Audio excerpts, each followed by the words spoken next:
Hey everyone, Drew here, and today we are going to take a look at the new Earth SSR Sleeping Beauty, or also Princess of Thorns, or Talia, however you want to call her, but her official name is Sleeping Beauty. She has a DPS stats build in terms of HP and attack, but she can also do a lot more for your team, especially if you run her in a sleep team.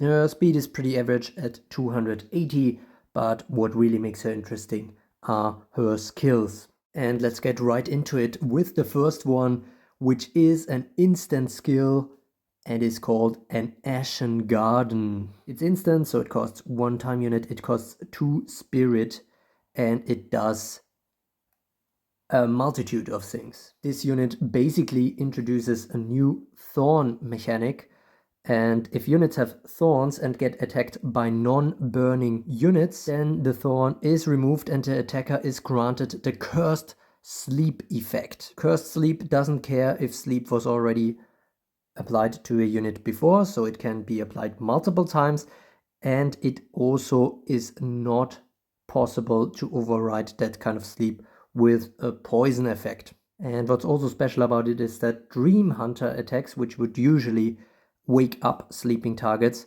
will not wake up sleeping or cursed sleeping targets. Now this skill, an Ashen Garden, is granting all allies that are not burning these sleep thorns. They are not a status effect, so a unit can, for example, have armor and a sleep thorn at the same time. Now, besides granting these sleep thorns, all non-burning allies also get healed for 500% of Sleeping Beauty's attack. So that's a very, very powerful heal, and it is instant. What is the restriction on it? Sleeping Beauty cannot be burning if she wants to use it, and there can be no sleep thorns on any allies. So that is a restriction, so she cannot spam that skill. However, it is an instant skill and it is not time locked. Interesting to see that. And we have her second active skill, which is Thorn Raid, and it actually gives 1 spirit, costs 100 time units, and is an attack that deals 600% damage, ignoring damage reductions, and on top of that, also granting the enemy the poison status if it actually survives the attack and is not burning. And that is also a very important restriction of the whole attack. The 600% damage really only works if the enemy doesn't have the burn status effect. Additionally, 1 sleep thorn on a random ally will be removed, so that is a requirement for her to do that kind of attack. The only exception is if she is actually left alone on the battlefield, so she has no more allies. She can also use Thorn Raid without any sleep thorns on your team. Now, the second attack already sounded quite powerful, but it gets even better with the Dream Devourer. It costs 100 time units, it costs 0 spirit, but check this out. She will, if she attacks a sleeping target, steal up to 3 spirit from the enemy team. This attack also ignores damage reduction effects, and if she actually deals damage to a sleeping target, then she also recovers 100% of her HP. On top of all that, it is also kind of a nightmare skill in the sense that she does not wake up the sleeping targets that she attacks. And then the last skill, which is an attack all skill, the Cursed Sleep Strike, which costs 130 time units. It actually produces 2 spirit.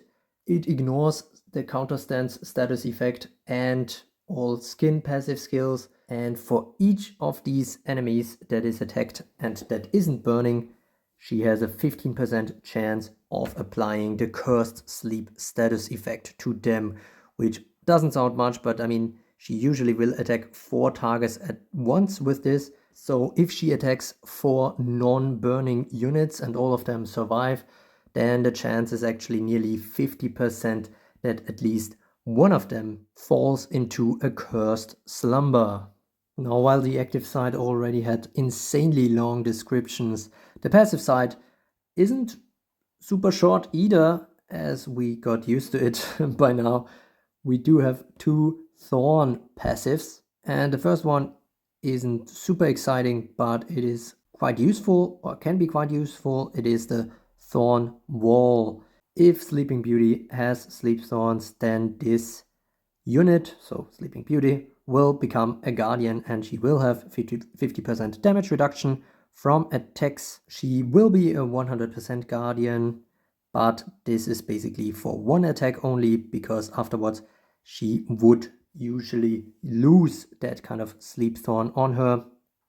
But it gets really interesting when we look into the Thorn Mastery, which again is a very stacked passive that does a lot of things.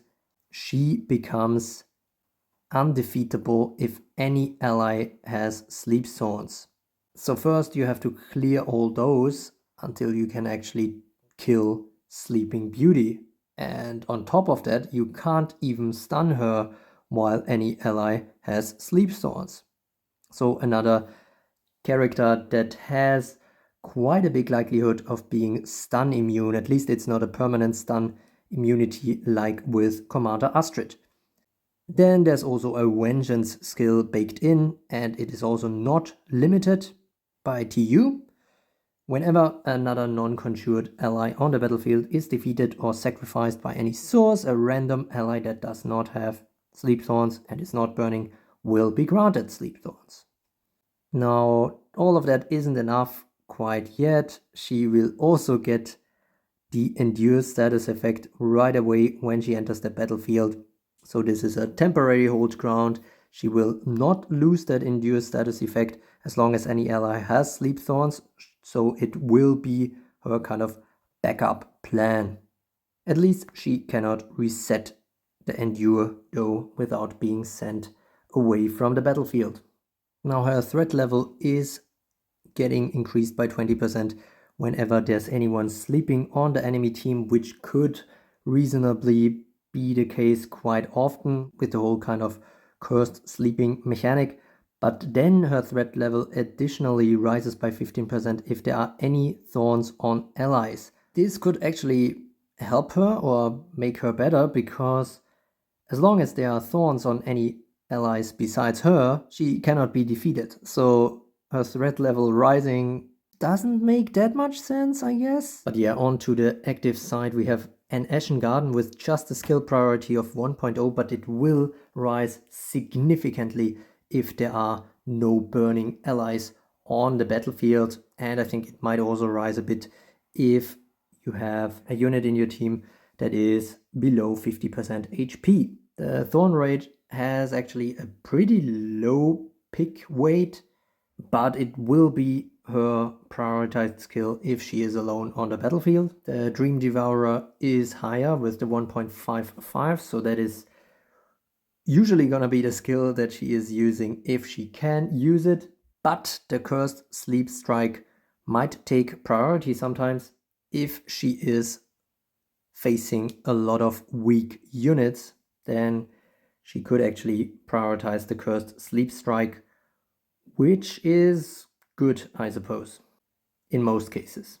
So yeah, what can I say? Her AI looks quite solid.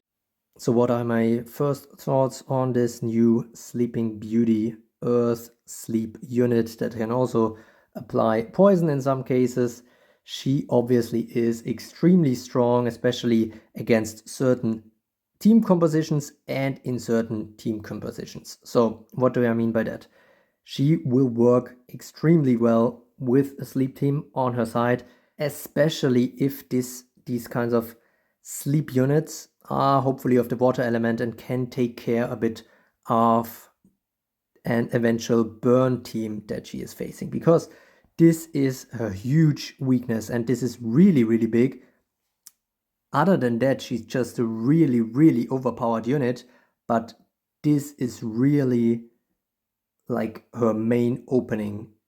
It's very rare that we see a unit that is so strong, but against a very, very specific team composition, super, super weak. And this is the case for Sleeping Beauty, because if she faces a burn team, her whole skill set kind of goes down the drain for the most part.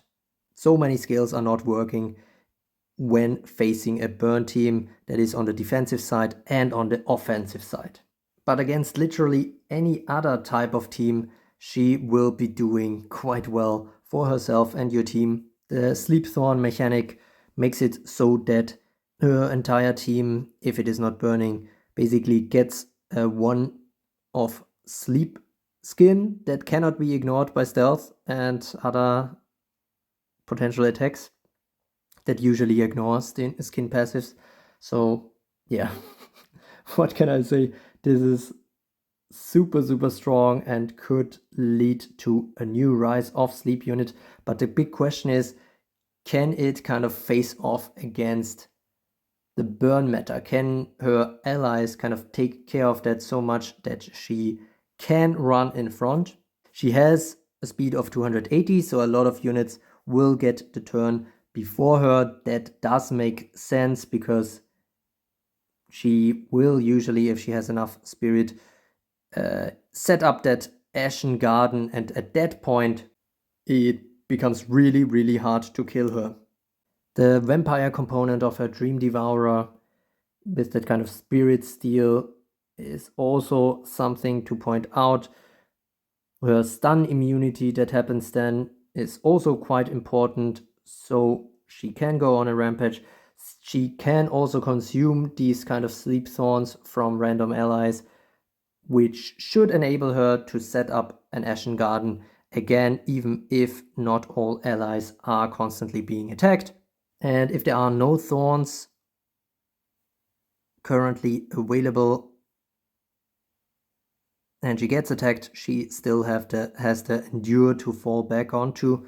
2 caveats remain. She is super weak against burn teams, so she needs allies that kind of mitigate that risk or just not start in front. So that would mean possibly putting her into the backlines, into kind of platoon 4, at which point potential burn front, hopefully from the enemy team, is already cleaned up, and then she can become really strong. I mean, she does have this kind of finisher skill, so platoon 4 seems like a good spot for her in arena, considering her whole skill set. But speaking of spots, that's the second caveat that I have with her. She's not quite a plug-and-play unit like some others. She should have some support. When you compare it to Cinderella, who is basically on her own, you can put her anywhere and she will probably do just fine. Sleeping Beauty really benefits from having a team around her that helps her skill set, and that is mainly sleep characters, which profit a lot from Sleeping Beauty as well. Now, at this point, I have to say unfortunately, because we are getting so many new strong units, but unfortunately, I think she has the potential to go up to SS tier. I could see it happening if the AI works well with her. She is a bit vulnerable though when she comes onto the battlefield and still is waiting for getting her turn and setting up an Ashen Garden. So if an enemy is sleeping at the time, her hit could be high enough for the AI to target her and take her out maybe before she gets a turn. But it does have the Endure status effect, so that should help quite a bit. And yeah, as soon as the Sleep Thorns get going, there's no stopping her for quite some time. I mean, quite strong overall. I think I would give a slight edge to Cinderella in the current meta just because of that kind of rise of burn units, but that isn't even to say that these two couldn't work together. My analysis this time unfortunately isn't as deep as usual because I'm in a bit of a work crunch, but I hope you still found this informative. The materials I used as always came from Lance.js, Saturn and Nizetto. Make sure to like and subscribe to become a true carrot. I would really appreciate it a lot. And as always, thanks for watching.